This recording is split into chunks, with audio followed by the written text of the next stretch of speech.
Qui aime poser des questions ici? Levez la main. Est-ce qu'il y en a qui aiment poser des questions? Oui, vous aimez poser des questions, c'est bien. Qui aime aussi répondre à des questions? Levez la main. D'accord, c'est un peu partout. J'ai cru voir plus de mains qui aiment répondre que aiment poser des questions. Hein? Amen. Aujourd'hui, le thème de ce message, c'est les questions. Donc, on va poser des questions. Ça va être, et on va pas répondre parce que sinon ça va devenir compliqué, mais en fait, on va tout simplement voir les questions que Dieu pose. Amen. Ézéchiel 37, verset 3. Ce sera mon verset de départ et certainement mon passage de conclusion aussi tout à l'heure. Voilà ce que dit la parole de Dieu. Il me dit, fils d'homme, ces eaux pourront-ils vivre? Qui a posé cette question? Dieu. Il a pris le prophète, il l'a mené dans un endroit pas beau du tout. Hein? Il l'a mis dans une espèce de grande vallée où il y avait des ossements de partout. L'image est horrible. Et là, il va lui poser une question. Waouh! Dieu, parfois, de ces questions, vous allez voir tout au long, comme quoi, des fois, Dieu a de ces questions. Et on va comprendre pourquoi la théologie du questionnement de Dieu. Ces eaux pourront-ils revivre? Le prophète, qu'est-ce que vous voulez qu'il réponde? Le prophète a été inspiré, car il a dit, Seigneur éternel, c'est toi qui le sais. Tu peux donner gloire à Dieu pour cette réponse. Vous savez, Dieu parfois peut te poser une question et réfléchis, prie avant de répondre. Parce que ta réponse va déterminer des choses dans ta vie. Amen. À la fin de ce message, j'ai un questionnaire de la part de Dieu pour vous. Amen. Êtes-vous à répondre aux questions que Dieu aura pour vous? J'ai, je crois, 7 questions de la part de Dieu pour vous. Ça vous va ou pas?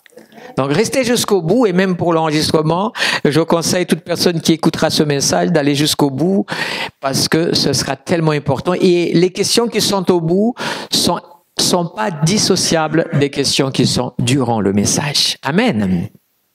Alors oui, Dieu pose des questions. Dieu pose des questions. D'abord, laissez-moi vous dire que nous ne saurons pas répondre. Alors on se dit, mais pourquoi il pose des questions? Alors il pose des questions et le livre, est-ce que vous connaissez le livre où il y a le plus de points d'interrogation dans la Bible?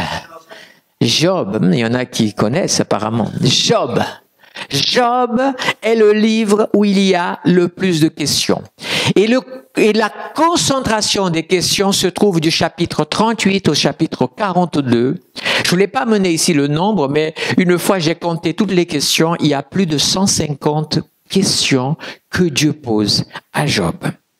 Mais laissez-moi vous montrer des questions que Dieu pose et que nous sommes incapables de répondre. L'Éternel répondit à Job, alors c'est Job 38, versets 1 à 4, et après je fais des petits sauts dans le verset 17, 19 et 33. Voilà ce qu'il est dit. L'Éternel répondit à Job du milieu de la tempête, et il dit, « Qui est celui qui obscurcit mes plans par des discours dépourvus de savoir? » On a l'impression que Dieu n'est pas très content là, non? Parce que, vous savez, Job, pour mettre le contexte, Job était un homme dont Dieu était fier. Mais des fois, faites attention à ton entourage. Ils peuvent être un vrai piège pour ta vie. Les amis de Job, par solidarité, ils sont venus quand il était dans sa situation la pire. Et ils sont venus, se sont mis à côté de lui et ils sont restés en silence, simplement en souffrant avec lui. Je sais pas, personnellement, je sais pas si j'arriverais à rester 7 jours à côté de quelqu'un sans échanger un mot avec elle. C'est un record, à mon avis, qui demande à être vérifié. C'est terrible. Mais ça, c'était formidable. On pourrait dire comme ça, mais quels amis véritables ils sont. Mais quand ils ont ouvert la bouche, miséricorde, ils ont commencé à dire, Job, est-ce que tu as compris quand même pourquoi tu es dans cette situation? Tu t'es déjà posé des questions, tu t'es déjà interrogé. Et dans les questions, les pluies de questions, de discours, d'argumentation que les amis de Job ont déversé sur lui, Job a commis une erreur, celle de se justifier. Il a voulu se justifier, il a voulu expliquer, il a voulu expliquer quelque chose qui le dépassait. Au pire de l'épreuve, écoutez bien, au pire de l'épreuve, Job est resté impeccable. Dieu a donné, Dieu a repris, loué sur l'Éternel. Pourquoi est-ce que dois-je, femme, maudire Dieu? Si je le bénis quand il me bénit, pourquoi quand je suis moins béni, je ne le bénirai pas autant? C'est extraordinaire. Mais quand il a été assailli par des questions des amis, il y a eu à un moment donné un désir de se justifier, de ne pas être jugé. Nous avons aussi ce problème parfois. Il y a des questions qui nous dérangent, il y a des questions que nous on essaye absolument de paraître bien, tout ça. Alors voilà les questions, histoire de mettre Job aussi quelque part. Job, ne perds pas ce que tu as. Parce que Dieu était heureux de Job. On va dire comme ça, on va mettre entre guillemets l'erreur de Job de vouloir se justifier. Dieu ne l'a pas pris mauvaise, mais il a profité pour montrer qui était Dieu. Et qui est celui? Mets donc une ceinture autour de ta taille comme un voyant homme. Je t'interrogerai et tu me renseigneras. Vous vous rendez compte de l'expression de Dieu?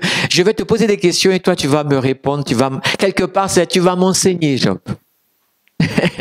Puisque tu es tellement fort pour répondre aux questions, eh bien, tu sais quoi, Job? Il y a des gens, vous savez, ils ont la maladie de la réponsite, on va dire comme ça. Il faut toujours qu'ils aient une réponse. Il faut toujours qu'ils expliquent quelque chose. Il faut toujours il faut trouver une réponse. Il faut trouver une réponse. Et leur vie presque en dépend. Et Job était arrivé à un moment donné à ce point-là, et Dieu va lui dire, je vais t'interroger. C'est-à-dire, tu vas passer un oral avec moi et tu vas m'enseigner. Voici les questions de Job. Écoutez, je vous pose cette question éventuellement. Si jamais vous savez répondre, n'hésitez pas après la réunion à venir me dire, ah, moi je connaissais les réponses là. Il y a des réponses que je savais. Où étais-tu quand j'ai fondé la terre? Première question. Tu sais répondre, Job? Waouh. Déclare-le puisque tu es si intelligent. Voyez?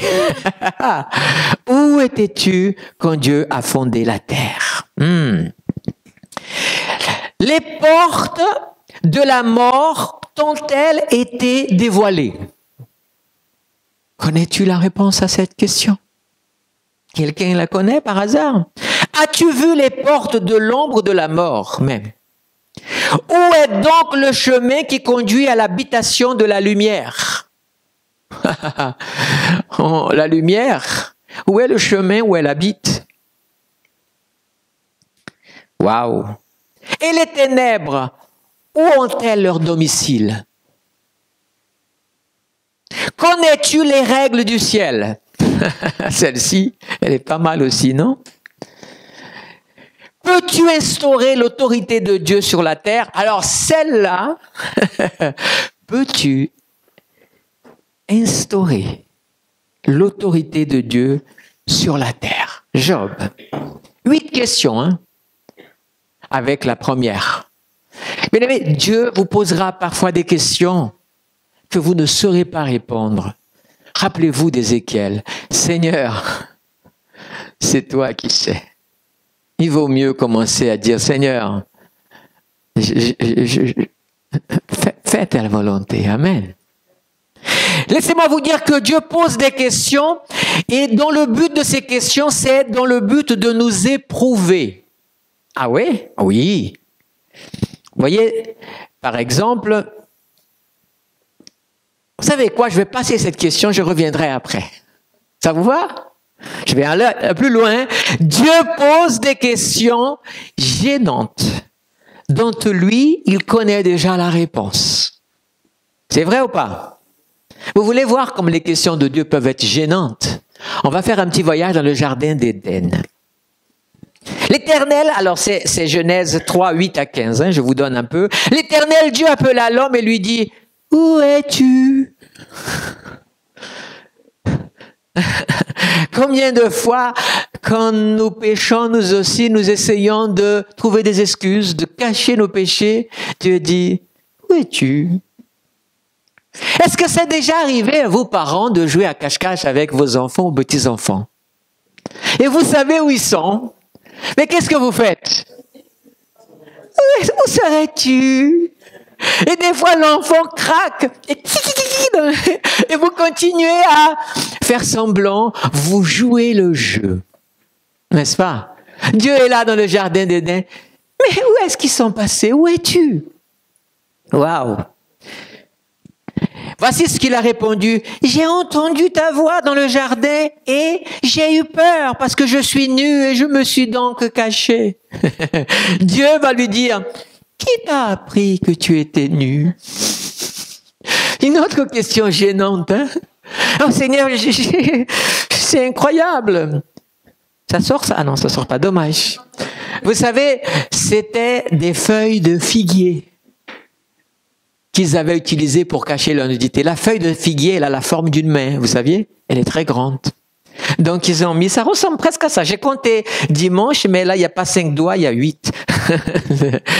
Cette feuille-là. Vous voyez, Seigneur, j'ai entendu ta voix, j'ai vu que j'étais nu. Et dit, et qu'est-ce qui t'a dit? Qu'est-ce qui t'a montré que tu étais nu?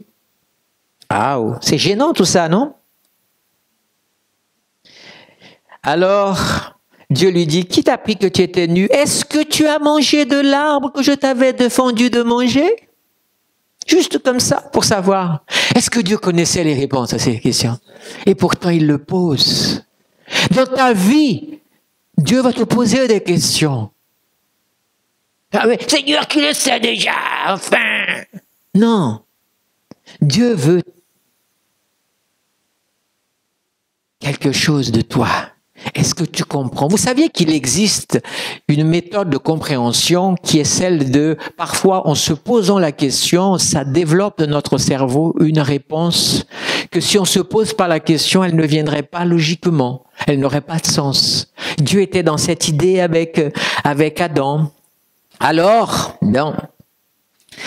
Alors l'Éternel, on saute le passage, hein, parce que là il y a un discours absurde d'Adam. Ouais, la femme que tu m'as donnée en même temps, si je me l'avais pas donnée, moi, et Dieu dit, ouais, mais t'étais pas malheureux tout seul aussi?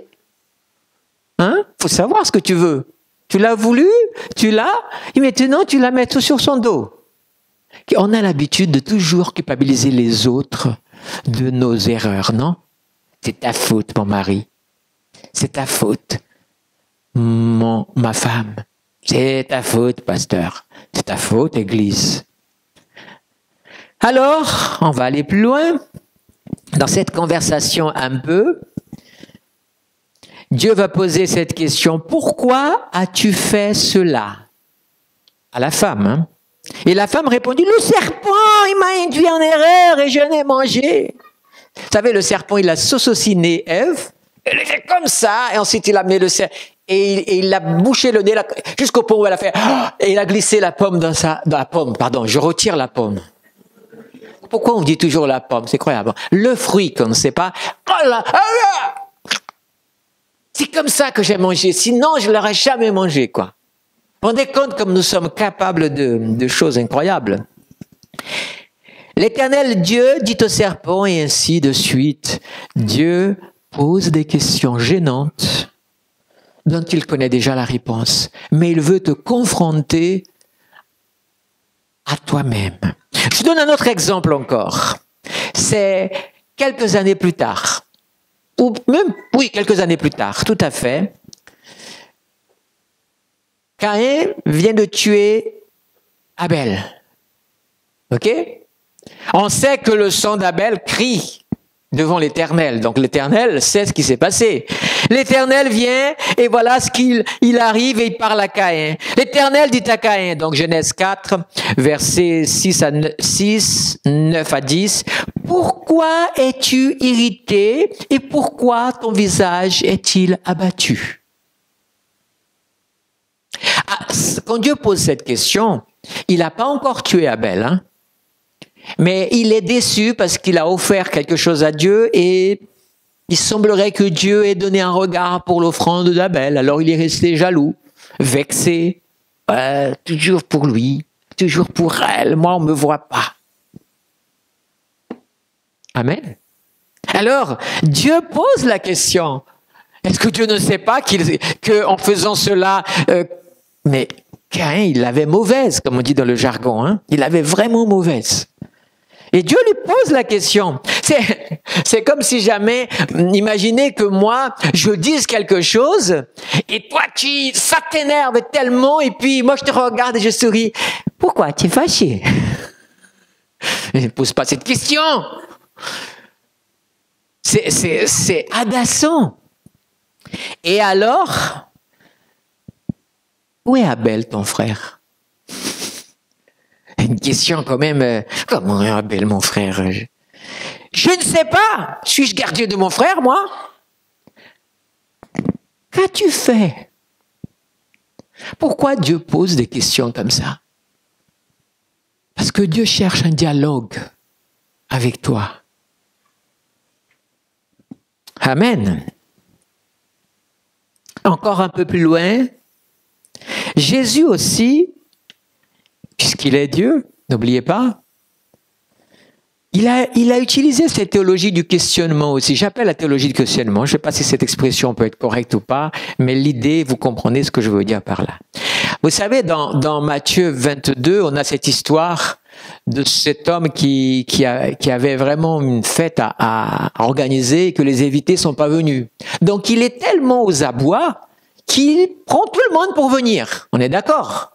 Et là, s'il s'agit d'un roi, il est dit dans ce passage, verset 8, le roi entra, c'est Jésus qui raconte, le roi entra, voir ce qui était à table.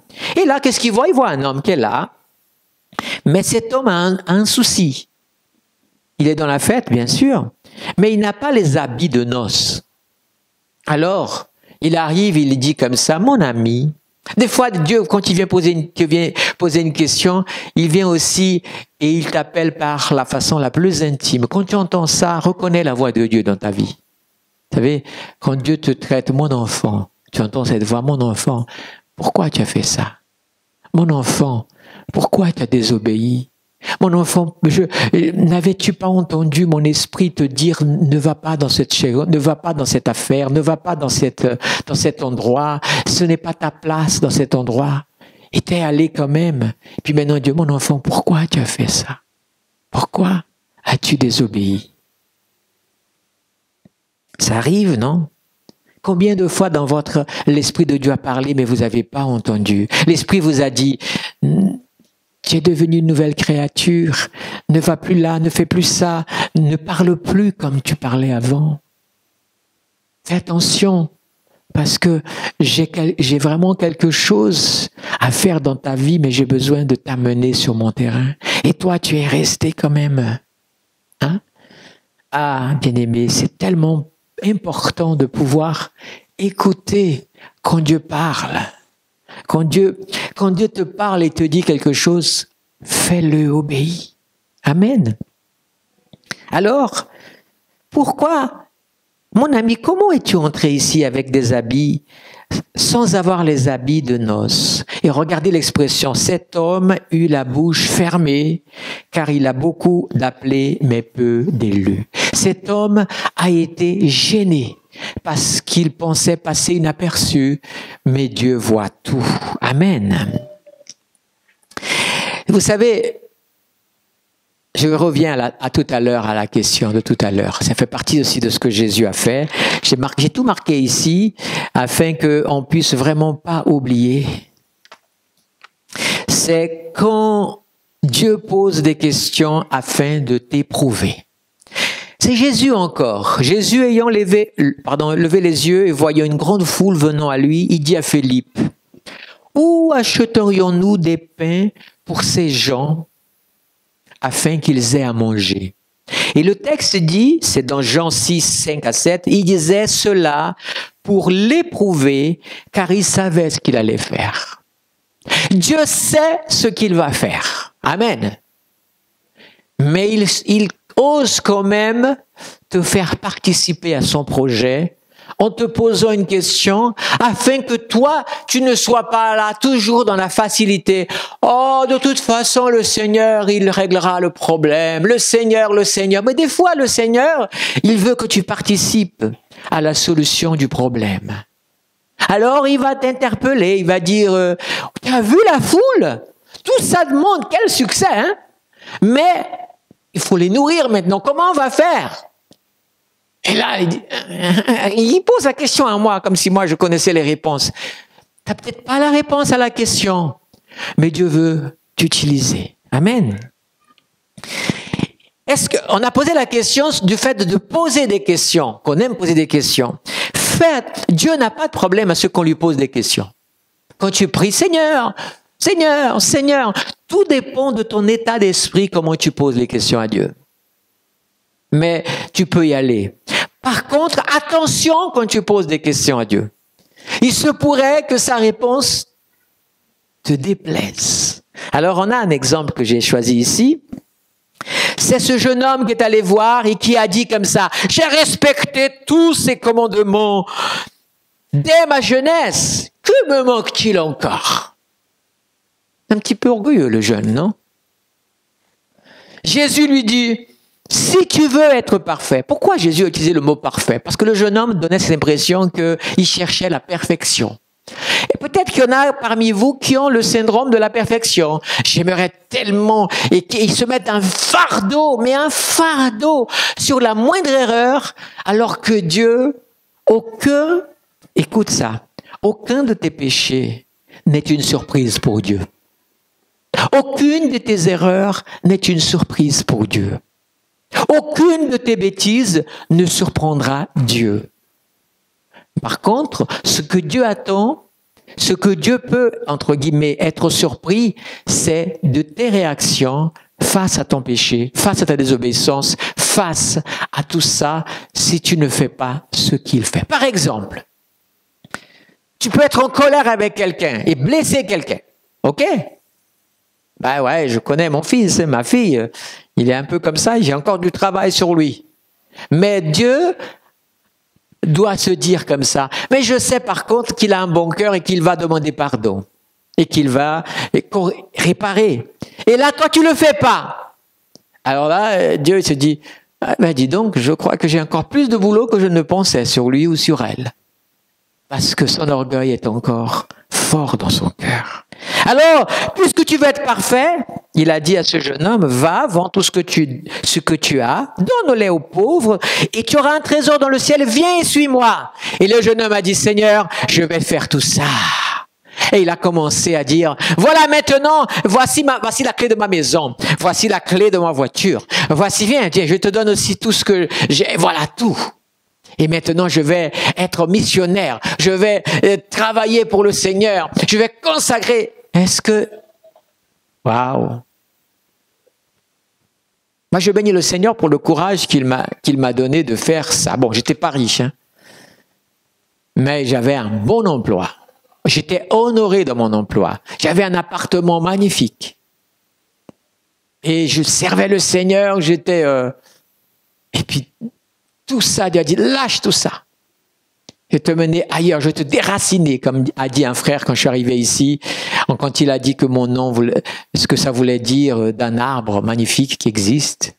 Il m'a dit, il a déraciné pour revenir ici. J'ai dû tout laisser. Mon patron même dit comme ça, tu es sûr que je peux pas faire quelque chose pour que tu restes? Le patron qui te dit ça, c'est qu'il est prêt à investir plus encore. J'ai dit, c'est pas une affaire d'argent, chef. Ça fait des années que je rêve de ça au fond de mon cœur. Que Dieu me dise, lâche tout pour aller à l'aventure de l'œuvre que tu as. Et quand Dieu a fait ça, j'ai laissé travail, j'ai laissé tout ça, mais j'étais le plus heureux de tous. Amen. Mais ce jeune homme, qu'est-ce qu'il a fait? Quoi? Mon héritage? Vous voyez la personne qui rit jaune? Au revoir. Il est allé déçu parce qu'il n'est pas arrivé à répondre à la hauteur de ce que Dieu voulait. Allez, Dieu pose des questions pour nous amener là où il désire. Dieu parfois va t'amener là où il veut par des questions. Amen. Après la résurrection, dans Jean 21, lorsqu'ils eurent mangé, Jésus appelait Simon-Pierre. Regardez le dialogue qui va suivre. « Simon, fils de Jonas, m'aimes-tu plus que eux ?» ?»« Oui, Seigneur, tu sais que j'ai de l'amour pour toi, » a répondu Pierre. Jésus lui répond, « Nourris mes agneaux. » Puis, c'était réglé l'affaire. Eh ben non, il revient une deuxième fois. Deuxième fois, « Simon, fils de Jonas, m'aimes-tu » Là, ça commence. Je croyais qu'il ne savait plus, quoi. Pierre lui répondit, « Oui, Seigneur, tu sais que j'ai de l'amour pour toi. » Jésus prend soin de mes brebis et dit, une troisième fois, il posa encore, « Simon, fils de Jonas, as-tu de l'amour pour moi ?» Pierre fut attristé. Ça peut t'arriver que tu m'aimes? Oui, je t'aime. Tu sais, je n'ai pas besoin de répondre à ça. Parfois dans le couple, petit conseil comme ça, l'autre a besoin d'entendre de temps en temps qu'il ou elle est aimé. Amen. Mais ça, c'est valable pour nous tous, non? Vrai ou pas? De temps en temps, je vous aime, bien-aimé. Oh, il m'aime. Dieu voulait amener Pierre aller plus loin. Combien de fois nos réponses sont des réponses, classiques? Ah, mais c'était d'évidence. Mais Dieu parfois te repose la question. Il te repose la question parce qu'il veut aller plus profond dans ton cœur.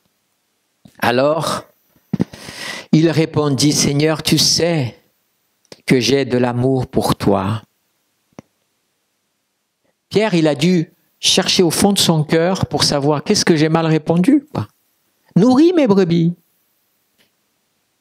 Et plus tard, voilà.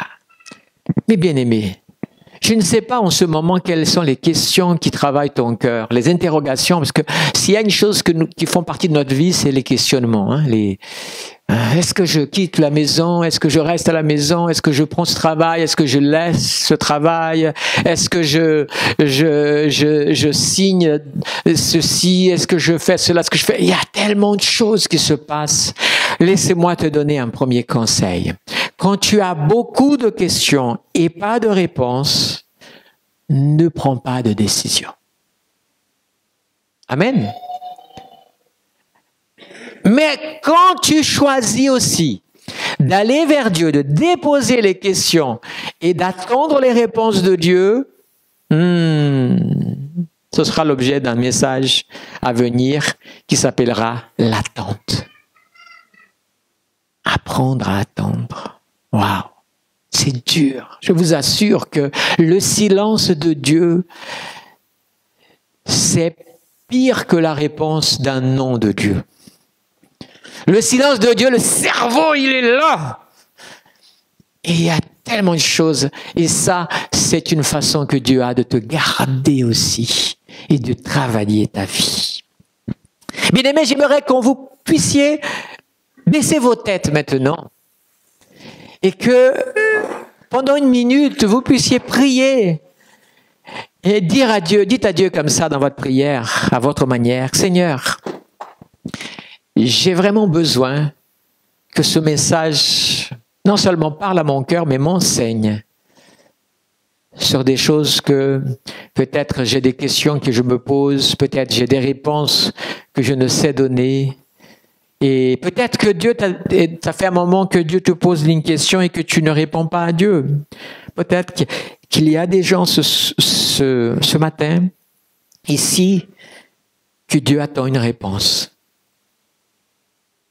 Dieu attend ta réponse. Dieu attend ta réponse. Dieu attend ta décision. Dieu attend ton positionnement. Saint-Esprit, s'il te plaît, toi qui as inspiré ce message, c'est toi qui parles au cœur de cette Église, qui parle à la vie de chacun de tes enfants. Et je te prie de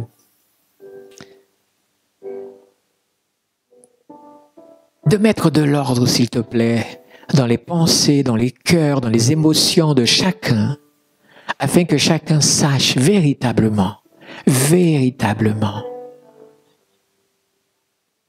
ce que tu attends, ce que tu veux, comment tu veux. Merci Seigneur, dans le nom de Jésus. Amen. Êtes-vous prêts maintenant? Parce que j'ai des questions pour vous.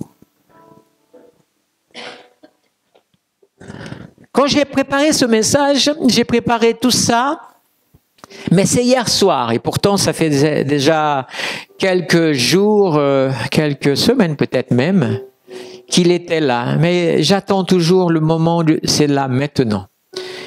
Eh bien, c'est hier soir que Dieu m'a ajouté ces questions, et j'ai découvert quelque chose d'intéressant, c'est que les questions que je commençais à émettre ici, parce que j'ai demandé à Dieu, sans vouloir paraître super spirituel, hein, mais j'ai demandé à Dieu, Seigneur, quelles sont les questions que je pourrais poser de ta part, ou que toi tu pourrais poser au travers de ma bouche, qui parlent à leur cœur. Et tout d'un coup, j'ai commencé à mettre les questions, et je me dis, mais c'est intéressant parce que les questions sont en accord avec le contenu du message, et là j'étais dans la joie.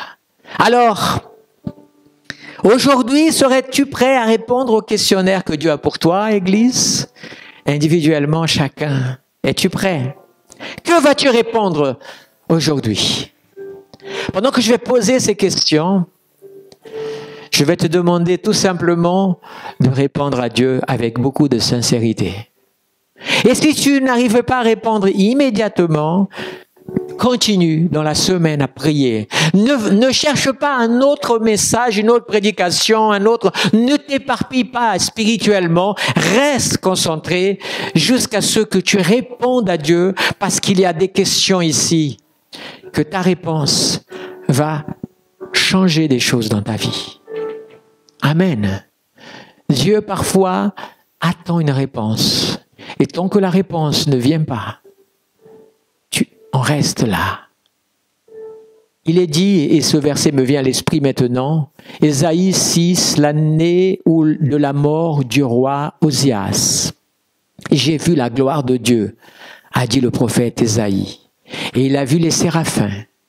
Et tout d'un coup, il a vu cet ange qui est venu et qui a pris ce tisson de feu et qui a purifié ses lèvres. Et puis tout d'un coup, une question est venue du ciel. Qui vais-je envoyer? Qui va me représenter? Et là, le prophète a dit, me voici, envoie-moi. Imaginez que Ésaïe n'ait pas répondu à la question. Nous n'aurions pas le plus grand livre de l'Ancien Testament sur le Messie, sur Jésus. On dit que Ésaïe a 66 chapitres, l'équivalent des livres de la Bible, et qui représentent la Bible de différentes façons, l'Ancien comme le Nouveau Testament, et c'est lui qui donne le plus de prophéties sur le Messie.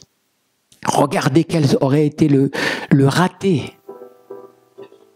s'il n'avait pas répondu. Ne rate pas les réponses. Tu as le droit de te tromper, mais tu as le droit de te remettre en question aussi. Dieu t'attendra. Amen. Quand tu passes le bac, je crois que maintenant il y a des rattrapages. C'est ça? Il y a des rattrapages. Il y en a tellement de rattrapages que tout le monde passe. C'est la grâce. Dieu te permet.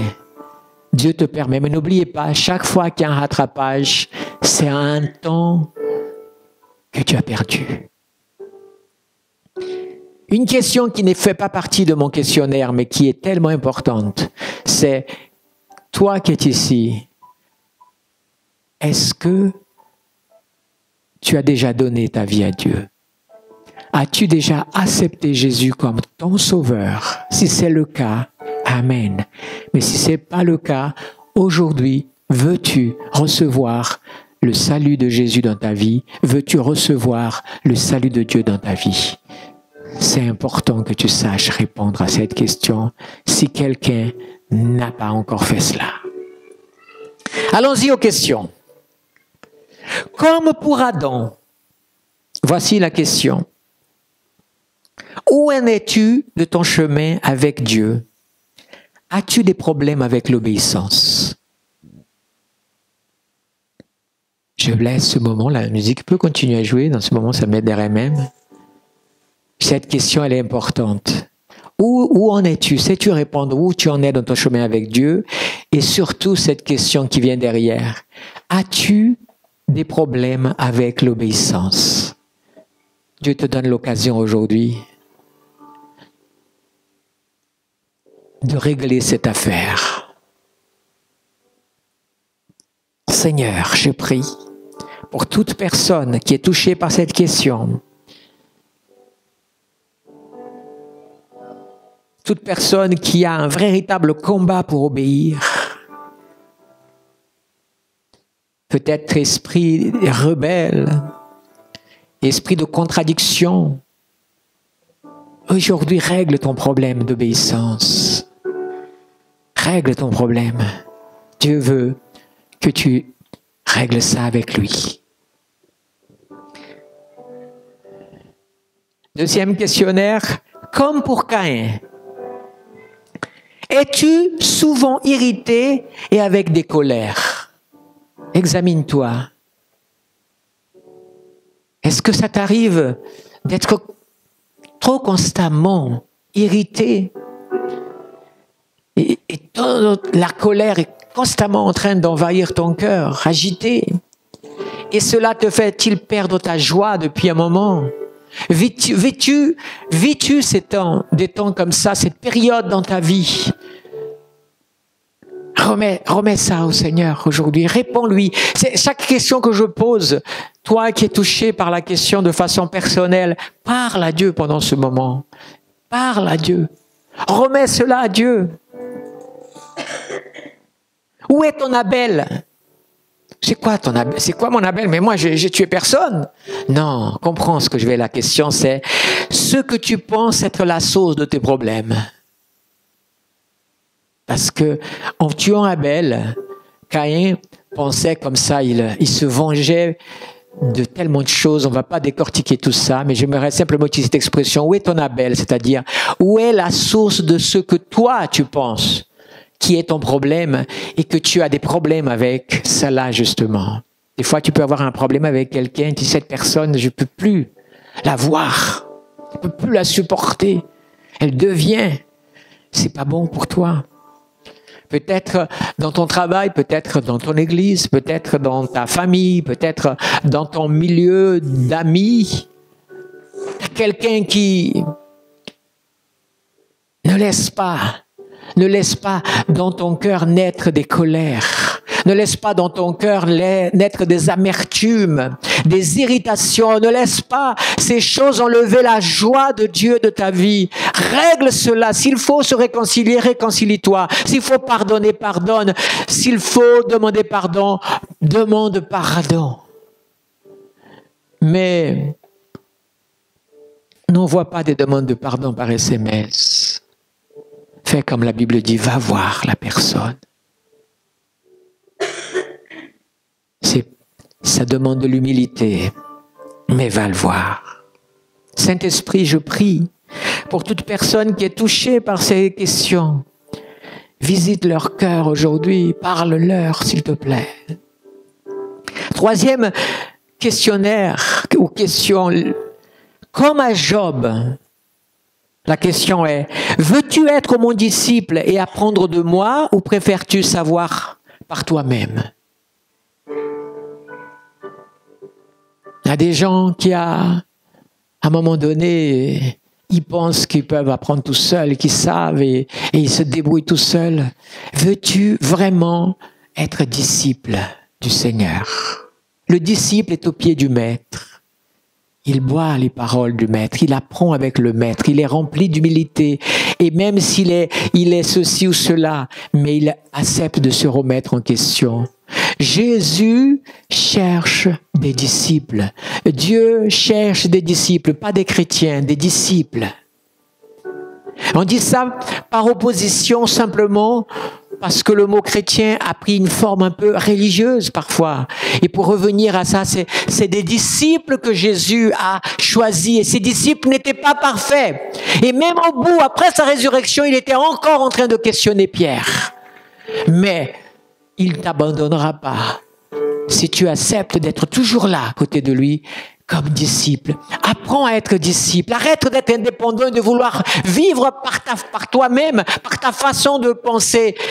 Veux-tu vraiment être un véritable disciple du Maître? Seigneur, lève des disciples. Je ne te demande pas d'avoir une église remplie de chrétiens. Je te demande, Seigneur, d'avoir une église qui est remplie de disciples du Seigneur.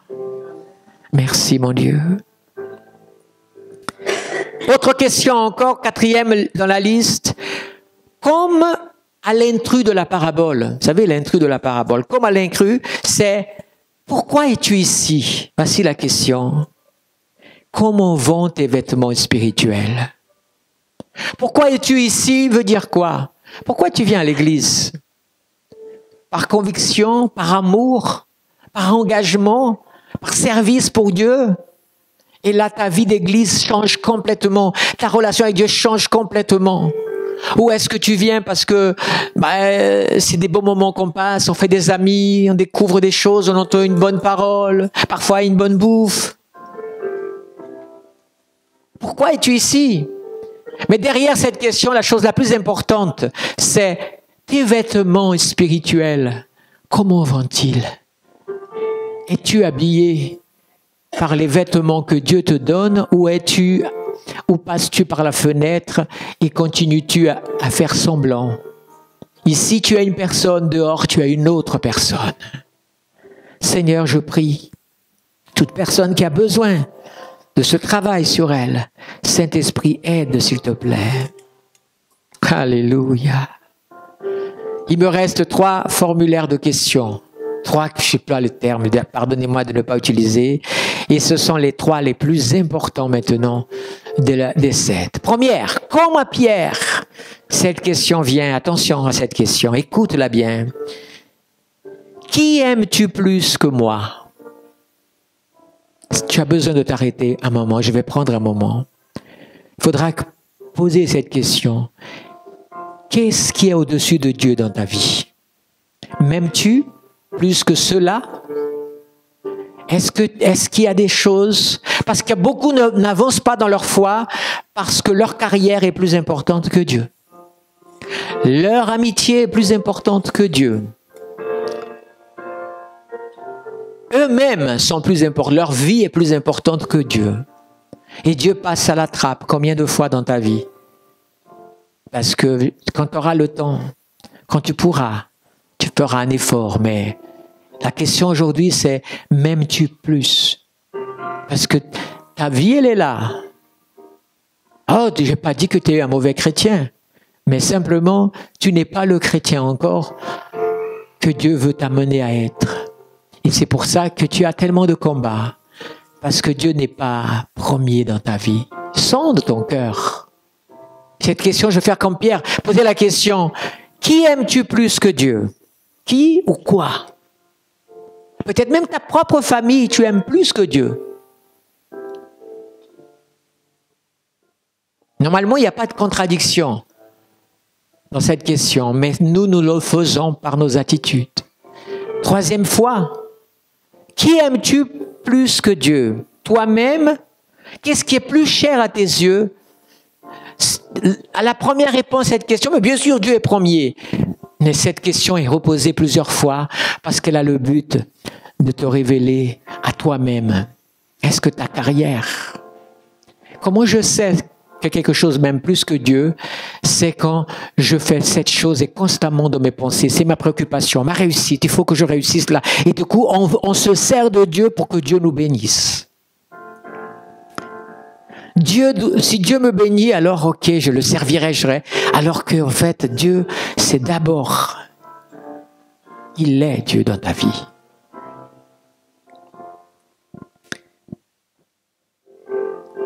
Sixième question. Comme au prophète Ézéchiel. Si tu as répondu à ces questions, tu réponds. Les deux questions qui vont être là sont formidables pour ta vie. La question est, comme pour le prophète Ézéchiel, crois-tu au miracle et au surnaturel de Dieu pour ta vie et ta famille? Crois-tu au miracle et au surnaturel de Dieu? Pourquoi j'ai ajouté pour ta vie et ta famille? Parce que des fois, il y a des gens qui font dire « Ah, moi, je crois que Dieu peut tout. Je crois que Dieu fait ceci, cela. » Mais quand il s'agit de faire agir dans sa propre vie, on va régler nous-mêmes le problème. Quand je parle de ça, c'est « Crois-tu au miracle de Dieu encore, au surnaturel de Dieu aujourd'hui pour ta vie? Pour ta vie. Et aussi pour ta famille. » Et là, c'est différent ton attitude. Comme au prophète Ézéchiel. Crois-tu au miracle et au surnaturel de Dieu pour ta vie et ta famille? Et voici la septième question qui a été, c'est pour ça que je l'ai laissée tout à l'heure, presque pour la fin, parce que je vais finir avec elle. Comme à Philippe, est-ce que tu veux être mon instrument de miracle pour les autres? Veux-tu être mon instrument de miracle pour les autres? Vous savez, j'étais en Bretagne dans les jours de repos, je vous partage ce témoignage. Et on avait fait quelques petites courses et on est allé à l'arrêt du bus. Et le bus avait 20 minutes, on avait 20 minutes d'avance. J'ai dit, waouh, on va attendre encore beaucoup. Et tout d'un coup, il y a un monsieur qui vient avec des courses. Quelques minutes plus tard, il y a une dame qui vient avec des courses et un enfant. Elle est assez âgée, elle a une... c'est pas une béquille, mais une canne, voilà.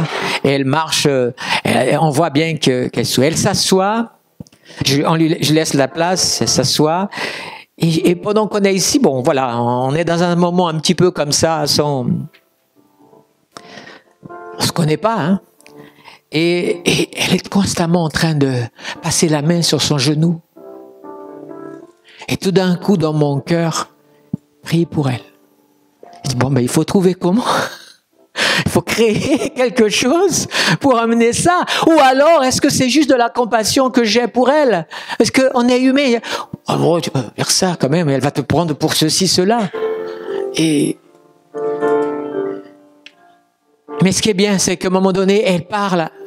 J'ai compris que ça devait être son fils, il parle comme ça. Et j'ai cru comprendre qu'ils ont parlé un petit peu dans une espèce d'antillais, de créole. J'ai dit, mais je connais le créole, moi. De la Guyane, bien sûr, pas celui des Antilles. Bon, il me reste encore des mots, mais je reconnais facilement. Et je suis là, il faut créer quelque chose. Je ne saurais plus vous dire comment c'est passé, mais on est venu tout d'un coup à échanger. Et tout d'un coup, je découvre que c'est une chrétienne. Et en 20 minutes, le Seigneur a réservé pour qu'on soit là. Alors, est-ce que je peux prier pour votre genou? Oh, bien sûr. Je me mets à genoux devant elle, dans la rue, c'est pas un problème ça. Je pose la main et je prie pour elle, pour que le Seigneur. Après, je me relève. Le lendemain, elle m'envoie un message parce qu'elle a pris mon téléphone, j'ai pris le sien, elle m'a invité à aller manger chez elle. Elle m'a dit, si vous revenez en vacances de la région, ne louez plus rien, je vous logerai. Formidable. J'ai plus mal au genou depuis. J'ai plus mal au genou depuis. Et peut-être elle va écouter ce message, elle se reconnaîtra parce que du coup, forcément, je lui ai donné le lien. Et j'ai vu qu'ils se sont abonnés au canal, j'ai vu qu'il y a un abonnement supplémentaire, je pense que ce doit être eux. Et elle m'a même envoyé un petit message. Veux-tu être un instrument des miracles de Dieu?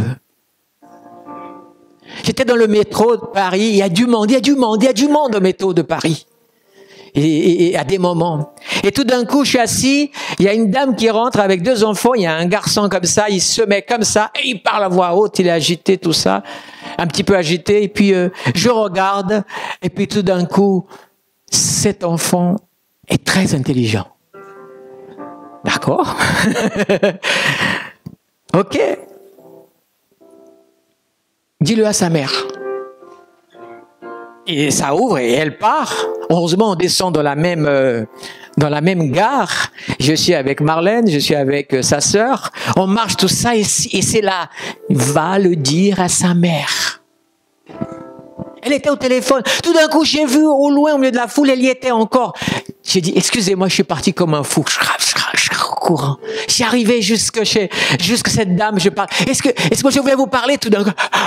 Vous imaginez, on est quand même à Paris. Après, du coup, je voulais la rassurer. Écoutez, non, je suis pasteur, je voulais juste vous dire une chose. Et je lui dis. Alors, elle garde le portable, elle abaisse, et elle dit, je reçois. Elle était chrétienne. Je le reçois, cette parole. Et je lui ai dit, je ne sais pas ce qui se dit de lui, mais n'acceptez pas. Protégez-le. C'est le message. Protégez-le. Voulez-vous être un instrument des miracles de Dieu? C'est pour ça que Dieu a posé cette question à Philippe. Veux-tu? Vous savez ce qu'il y avait dans mon cœur? Je vous partage. Une fierté, vous imaginez pas la fierté qu'on a quand Dieu et quand on obéit. Tout d'un coup, c'est un combat parce que elle va crier au secours, regardez, un pickpocket, parce qu'il y a des pickpockets dans le métro. Mais là, non. Quand tu obéis, tu vois le résultat. Dieu agit, Dieu fait, Dieu crée quelque chose. Cette femme, elle se dira certainement, écoutez, on ne se verra plus jamais. Mais qu'est-ce qui se passe? Elle dira peut-être, écoutez, peut-être c'était un ange, tout ça, parce que je l'ai vu une fois, ce monsieur est arrivé, il a dit ça, mais j'ai tout d'un coup dit, je reçois cette parole. Et ça l'a parlé.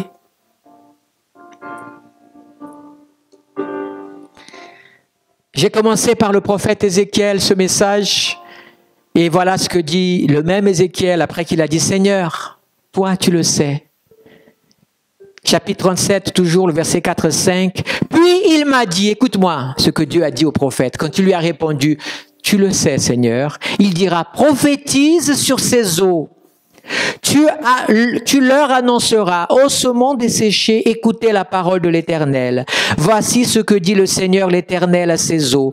Je vais faire entrer un esprit en vous et vous vivrez. Je vais m'avancer vers l'avant. Est-ce que vous voulez vous lever? En attendant peut-être de répondre à des questions où le Saint-Esprit vous a parlé ce matin, parce que je sais que l'Esprit a parlé à beaucoup de gens ce matin, mais vous n'avez pas besoin de me le dire, c'est à Dieu que vous avez besoin. Peut-être vous pourrez témoigner plus tard dans la semaine ou un autre jour de ce que Dieu aura parlé, de ce que Dieu aura fait dans votre vie. Mais aujourd'hui, je voudrais simplement te dire une chose. On a prié tout à l'heure, prophétise. Dieu, il fait les miracles, mais il passe par vous. Il veut passer par vous. Il veut vous utiliser. Il veut vous utiliser. Ne laissez pas l'attrait du monde et toutes les choses qui prennent la place de Dieu vous voler la plus grande des richesses que vous allez avoir. Je sais qu'il y a des jeunes ici qui ont des combats spirituels sur ce domaine de leur vie. Ils veulent être dans leur cœur. Il y a un désir de servir le Seigneur. Il y a un désir de marcher avec le Seigneur. Mais il y a tellement de choses qui volent cela. Et il y a une frustration qui est très souvent dans leur cœur. Prophétise sur ta vie. Prophétise sur ta vie. Esprit de Dieu, viens dans ma vie. Viens sur ces eaux. Ces eaux-là, c'est toi. Peut-être c'est ton moment spirituel. Est-ce que tu pourrais répondre à Dieu, Seigneur, me voici. Il y a le temps où j'accepte Jésus. Et il y a le temps où je choisis d'être disciple de Jésus. Et il y a le temps où je commence à marcher et à obéir. Et Seigneur, sers-toi de moi. Parce que Dieu veut te servir de toi, c'est pas pour ton bien, c'est pour le bien des autres. Ton bien, c'est l'affaire du Seigneur. N'oubliez jamais ça. Et cette parole, elle est pour tous et pour moi. Ton bien, c'est l'affaire du Seigneur. Le bien des autres, c'est ton affaire. Parce que Dieu va se servir de toi. C'est tellement formidable. Tu te sens tellement heureux d'avoir prié pour quelqu'un, d'avoir donné une parole à quelqu'un, ou d'avoir agi, ou d'avoir apporté, d'avoir entendu, d'avoir fait, et de voir le résultat. Et ça, tu n'es qu'au début. Imagine, plus tu vas obéir, plus tu vas développer. Prophétise sur ta vie. Pose ta main sur ta tête ou sur ton cœur et commence à prophétiser sur ta vie. Qu'est-ce que c'est prophétiser? C'est dire des paroles de foi sur ta vie. Seigneur, Saint-Esprit, sur telle question, sur telle question. Tu n'auras peut-être pas le temps de tout faire aujourd'hui, mais prends un temps aujourd'hui, cet après-midi, ce soir, dans la semaine. Prends des temps même cette semaine et prophétise sur ta vie. Je prophétise sur ma vie. Reçois au nom de Jésus. Alléluia. La grâce de Dieu sur ta vie. Je prophétise sur ta vie. Alléluia. Que les questions que tu te poses devant le Seigneur, tu vas trouver la réponse.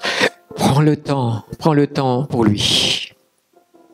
Je prophétise sur ta vie que l'Esprit de Dieu vient sur toi maintenant.